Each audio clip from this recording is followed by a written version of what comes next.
Are you curious if a man cares about you as much as you care about him? If you're uncertain where you stand with a man, keep watching this video. I'm going to reveal exactly what you can do to get clear and also create a more magnetic attraction. I'm Jason Silver, the dating coach for ambitious women. On this channel, Attract Great Guys, we explore the truth about men and how you can attract a committed, loving relationship with a great guy. Please hit that red subscribe button and the little notification bell next to it so you can get notified of my upcoming VIP trainings. Now let's jump right into it. Let's say you've got a guy. He's not taking the lead. He's not being clear about his intentions. He wants all the boyfriend benefits, but he's not discussing or taking on any commitment roles. And you might feel led on. You might think, well, how do I get this guy committed?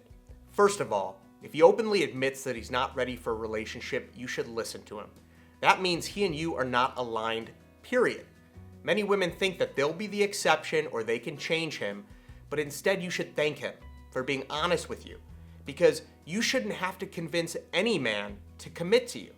Being in a relationship, kind of like having kids, it's wonderful, it's rewarding, but it can be hard and take a lot of effort, a lot of time. Not everyone wants that kind of responsibility. And again, relationships do have challenges and require true investment. So I would never push this big responsibility on someone who doesn't want it. Not only will he never be able to fulfill the role of your partner, but he doesn't even deserve it. So I recommend you stop pushing against him, stop trying to make things work if he's not fully in. Allow his energy to just flow right past you, and you can practice the graceful art of acceptance. Thank him for being honest, and let him go to where he wants to go. If that's not aligned with you, you can just walk away. Let's get a bit hippy-dippy spiritual for a moment. If the world is energy, like at the smallest form, we have atoms and electrons and neutrons, we have energy. I have energy, you have energy. My desire drives my actions, my energy. I'll try to shift my energy in the world around me to get what I want. Maybe I'll be more convincing or persuasive or hardworking. Whatever it is, I'm swimming towards my goal, trying to shift the energy to get what I want.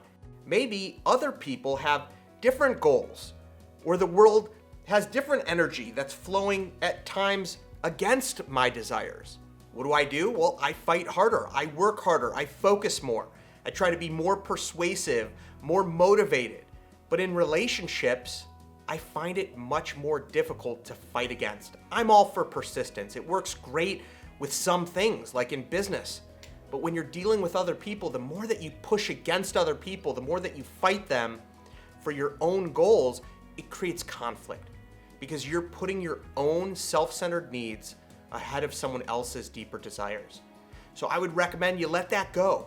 You accept the situation, and instead of trying to fight them and get what you want, learn to accept it, and you allow that energy to take you right to someone else. You know, when I was dating, if someone didn't like me or I didn't get the relationship I wanted, I had faith that the world was gently guiding me towards the right person. And I needed that mindset, or else it would be too draining every time I met someone and it didn't work out. The only way I was able to get through the dating scene was to have this level of faith that for every no, or for every woman that wasn't a good fit for me, I was being gently guided towards the right person. And that motivated me. That mindset flipped my energy and made me more excited to get out there and meet someone who is a good fit. So if you're with someone or you meet someone and you don't feel like your needs are being met, the best thing that you can do is ask questions and try to understand the other person and what they really want, what they really need, what they're fighting for, what direction they're going in. And instead of spending your time trying to make it work, trying to be understood, trying to get your needs filled, focus on them and their needs, because what you might find is that either it's not a good fit or you just need a more clear understanding of each other. Maybe you want someone who's more empathetic and caring and they have no desire to give that out. And it's like trying to fit a square peg in a round hole. The key here is the more you understand him, the more that you can determine if he's a good fit for you. And if he is, then you just align with both of your energies, both of your desires, both of your visions. Both of you are looking for this great relationship. Perfect. It's aligned. And if you understand him and what he wants and it's aligned, then all you have to do is start moving towards your shared vision. That's all there is to it.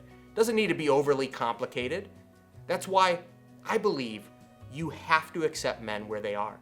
Never try to force someone or change them.